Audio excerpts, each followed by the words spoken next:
Mike Jones, iHeartRadio. There is a new album coming in a couple days, a big tour. There's all kinds of Queens of the Stone Age business to get into. With my guest today, Mr. Troy Van Leeuwen. Hi, Mike. Troy, how you doing, brother? Everything good? Yeah, everything's good, man. How are you? I'm doing great, man. I'll tell you what, though. It was hard a couple weeks ago. We were in Las Vegas for this music conference, and we got to hear 4 songs from this awesome new Queens of the Stone Age album. And then once the stop button was hit, they said, and you can't say a word to anybody. So I've had to sit on this secret for a couple weeks now. But I loved all the songs we heard so far, and I'm going to guess that the rest of them are just as dark and heavy as awesome as the first 4 that I heard. Well, that would be a good guess. Yeah. I mean, for me, I know I'm much more closer to it than maybe you are, but I feel the same. I feel like I've been sitting on this thing for a while, and it's kind of nice that it's starting to seep out into the world, and people like you are like, hey, I like it, and that makes me feel good. So yeah, I mean, this is a Queens record.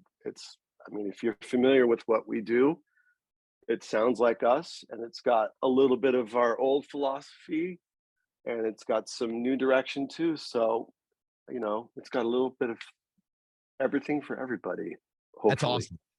Well, no, I've been a fan since the beginning, so I can't wait to hear what's next on this. And real quick, we'll get into the music in a second here, Troy. I do want to ask you though, because you're in Queens, and also you did stuff with The Perfect Circle and The Damned and 8 billion other bands. What's the biggest secret you've ever had to keep that's out there now? Was there something you had to sit on for a while that was killing you inside? Usually honestly, it's like every time we put out a record within the last 10 years, it's always this kind of waiting, sort of like, I think what we're doing is good, but I have to wait, and especially now with social media, it's like you can't really say much. And so like this whole like process of like sitting on a record for months and months and months, and then finally getting to talk about it, to me, that's the hardest thing to do. And so now that we're like a week or 2 out from the record actually dropping, I'm starting to feel better and better about it. And so, because you never know, like people could be like, oh, this is awful, no thanks. So for me, that's kind of, that's always like holding a secret that you're just like, I can't wait. So yeah.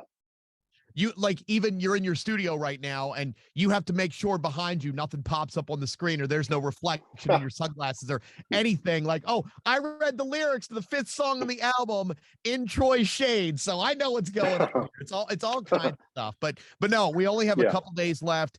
In Time's New Roman is coming out, and there's been a lot of changes with the world, with people in the band in the 6 years now since the last album. And you definitely hear that in the songs that I've heard so far. It's definitely reflected in that. But also there's this overtone of greed and indulgence in Time's New Roman, and then the End is Nero tour, and all that's going to come out too on the album. Well, I mean, now that you mention it, I don't have any pants on, so I'm really looking forward to for me, like all this sort of play on words, and the song titles are all like made up words, and sort of playing around with the English language has always been sort of fun for us. So The End is Nero is just funny, and the tour that's representing is like, it's like bands like The Armed and like Viagra Boys and like Fantagram and Jenny Beth. It's going to be a fun show. And so for us, like circling back to not having any pants on, we're hoping to bring the pants off dance off to the world with this tour. So just for us, it's an opportunity to play for our fans and invite some new ones to forget about how shitty everything is for an hour or two. Hey, so that's our job. Couple hours seeing live music makes you forget about everything else outside those 4 walls or the fence of the festival, wherever you might see it. I always say there's nothing better than a live show. Oh, good. Then we have the same sort of philosophy, I guess. Absolutely. And Troy, I will tell everyone, QOTSA, queensofthestoneage.com. You know how to get tickets, so go there and get them for all the shows. You guys are going to start that the American run officially later on this summer. You got Europe coming up. You just did what was it? Boston Calling and Sonic Temple was the other one, right? Sonic Temple, yeah. Yeah. Yep. Those were the first two shows in a while. How were they? Well, after 5 years of not playing, yeah, things could go horribly awry. But I thought it was a really, really fun first two shows. It kind of set the mood of like, okay, yeah, we're trying to get back to where we were, and I felt pretty damn good about it. And we got to see some friends. I saw Maynard, I saw Tool play. He also played with Pussifer.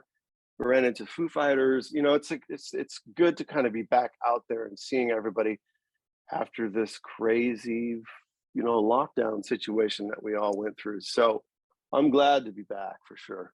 Absolutely. Does that take some of the pressure off of you guys? Because Queens had headlining slots at both the festivals. Does that take pressure off getting to see your friends and you're just talking and BSing? Not like, oh, we're in a dressing room in this big arena and we're just waiting for our spot now. At least you could hang out with everyone. I mean, we like to try to have a good time. So a backstage situation where you have friends is always welcome, and we always have our door open to even new people. We're always allowing people to watch us from the side of the stage too, because it's like, come on up and like, it's just, we want to provide that sort of environment. And yeah, it really does help. Yeah, to have friends. The best shows can be when you have as many people as possible there and everyone's just feel like it's a hangout. There's no pressure. I mean, there is pressure. You want to do your best, but it just feels like a jam session for everyone. Well, I mean, make no mistake, we do, we like to have friendly competitions with our other band friend mates, whatever you want to call them. But, I mean, we're not like, we like to be the best at what we do. I mean, that's our goal. So, you wouldn't have picked up a guitar if that wasn't the goal from day one. Of course, yes. Yes. Well, let me ask you this then, Troy. The new album's coming out in a couple days in Times New Roman. What is going to be the perfect setting for your first listen to that? Because most people are going to hear it in their car driving, and hopefully they'll be paying mostly attention, but they got the road and everything. But first listen, where would you say I should listen to it? I would say if you can get your hands on some vinyl and some headphones and a decent turntable, that's how I would listen to this record first if I had the time. Yeah, I mean, if you're excited, you just want to hear it, jump in the car. It's a driving record too. That's the way I feel about it. But I would sit back, turn down the lights, close your eyes, and dive in, because it's definitely a ride. It's a journey. It's, the last couple of years, of course, the focus for a lot of bands and singers has been the single, but there's also been a return to the full album too of, hey, we've had all this extra time. Let's make a whole story out of this. Let's make a whole progression and go through it. And I feel like we're going to get that with In Times New Roman. I mean, that's always our goal. Actually, we make records. We are a live, excuse me, we are a live band. And we want things to be immediate as well. But when it comes to making records and a collection of songs, it needs to have some cohesive, like, connective tissue going throughout the record. And so this is definitely an album.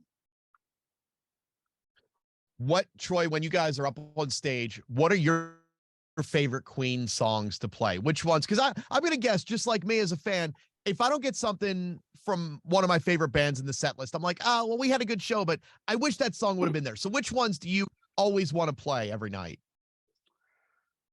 Well, I mean, the funny thing is that, there's songs like No One Knows, Go With the Flow, Little Sister, Make It With You. Those are songs that we play every night.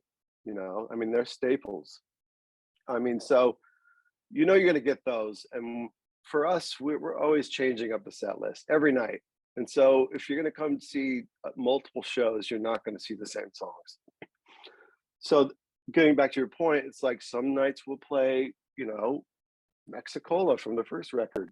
Some nights we'll play, uh, you know, we'll play Misfit Love from Air Vulgaris, you know. So there's always peppered like these deep cut tracks with throughout the set list. And it's different every night. So it's exciting for us to be able to play as much as we can off of every record. So hopefully you'll get to hear something that you like, which Yeah. is what? What do you Uh, want to hear? the one song I always love hearing live is "I'm Designer." I just love the groove of that song, and it's just it's Ooh, so it's so Queens of the Stone Age. That to me feels like one of the defining songs. I'm so glad that you said that because yeah, that's definitely in the set list for the coming future. Yeah, we've been talking about that song a bunch, and you're right. It kind of feels still relevant, you know, especially now. Oh, Yeah, 1000%.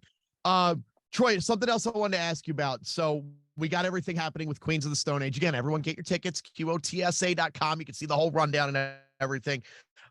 You're in there. Are you in your home studio right now? Is this your place? yes, this is my office. You know, I have Okay. dogs. Oh, hey, I buddy. have I have yeah. I basically, you know, like whenever I can, I try to make music, and so this is where I usually end up if I have some free time. I've seen a ton of videos of you trying out guitars and trying out gear and everything. Do you have just an excessive amount of all of that stuff? You seem like a big tech guy and you love all of that part of it too. I mean, I do. I don't. I mean, I'm not in competition with anyone, but yeah, there's definitely stuff like yeah. I've got an old school console. I've got old synths. I've got old guitars, and I've got new stuff too. I definitely get into that side of things because it's they're different tools, they're different colors. Sometimes if you run into a wall when you're making music or you're trying to get some kind of sound, it's good to grab something like that you've never used before. So I've got stuff like that kind of laying around everywhere, and it helps with the process sometimes. Yeah. Yeah, Just waiting for that next, like, oh, this can fill this part sound. Hey, let me try that out. Why not? sure. If you were only able to have one guitar, one of your guitars, because everyone always has their favorite, which one would it be? Well, I have I mean, my first really good guitar was this Gibson Les Paul Deluxe that that I got right out of high school. So that's the one that I would just take with me, because it was the one guitar that kept me going throughout all of the bands that I've ever been in. And so it's kind of like this magical sort of old friend. Yeah. It's So been your partner that's for the the whole one. ride. Yeah. Yeah. Yeah. That's really cool. Well, Troy, we got the new album in a couple days in Times New Roman. We've got the big tour coming up. You guys are going to be in Europe soon and going all over there. So the world is ready for Queens of the Stone Age. This album, I can't say enough good things about the 4 songs I got to hear once, and the rest is going to be coming soon. So yes, world, be ready for it. Queens of the Stone Age is back to kick some ass and take over. And thank you for this time today, Troy. I can't wait to see you out there, and I'll be singing loud when I'm Designer comes during the set for sure. Okay, I'll make a note of that. Thanks, Mike. Nice talking to you. And You too. thanks for Thanks. everybody who listens. Thank you.